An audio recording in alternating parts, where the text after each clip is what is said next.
왜 사람들은 실패를 딛고 일어서는 것을 어려워하고 힘들어할까요? 내가 다시 일어날 수 있다라는 그 소망을 잃어버렸기 때문입니다.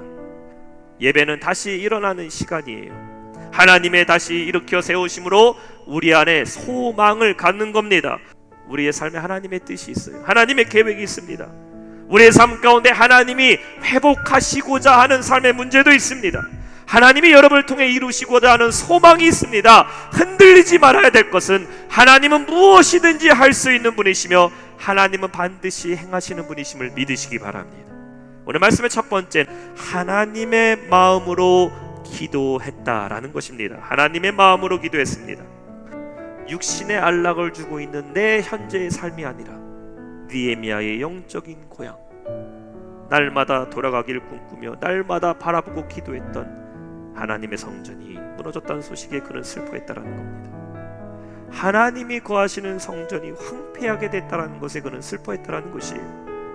무너진 예배, 무너진 영성을, 무너진 영적인 삶을 회복하기를 원하시는 하나님의 마음이 느헤미야에게 느껴졌다라는 것입니다. 주님의 마음에 내 안에 있으면요, 상황을 바라보는 눈이 바뀌게 되는 겁니다. 느헤미야와 같이 하나님의 마음으로 기도하는 성도, 주님의 마음으로 살아가는 여러분 되시기를 축원합니다. 두 번째, 느헤미야는 하나님의 능력을 믿음으로 기도했습니다. 내가 책임지지 못하는 내 삶을 하나님께 안겨서 나아가는 것이 바로 믿음의 기도임을 믿으시기 바랍니다.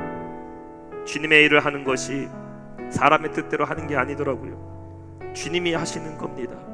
더 정확하게 말하자면 기도하면 하나님이 응답하신다라는 것을 그는 믿었다라는 것. 기도하면 하나님이 역사하신다는 그 믿음으로 우리는 기도해야 될 줄로 믿습니다. 마지막 세 번째, 무엇일까요? 하나님의 긍휼을 구하는 기도를 했다라는. 느헤미야의 기도는 어떤 기도였어요? 하나님, 우리에게 긍휼을 베풀어 주옵소서. 하나님의 긍휼하심이 여러분 가운데 있어야 됩니다. 교만하면 안 됩니다. 내가 하나님의 도우심을 구해야 돼요. 그래야 회복이 일어나는 거예요. 치유가 일어나는 겁니다.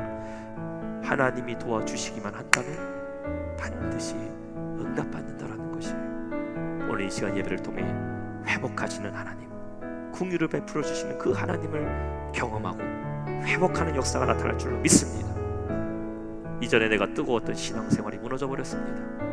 예배 없이는 살 수 없었는데 이제는 예배 없이도 살 것 같은 예배의 재단이 무너져 버렸어요. 신앙의 열정이 무너졌습니까? 이 시간 회복해야 됩니다.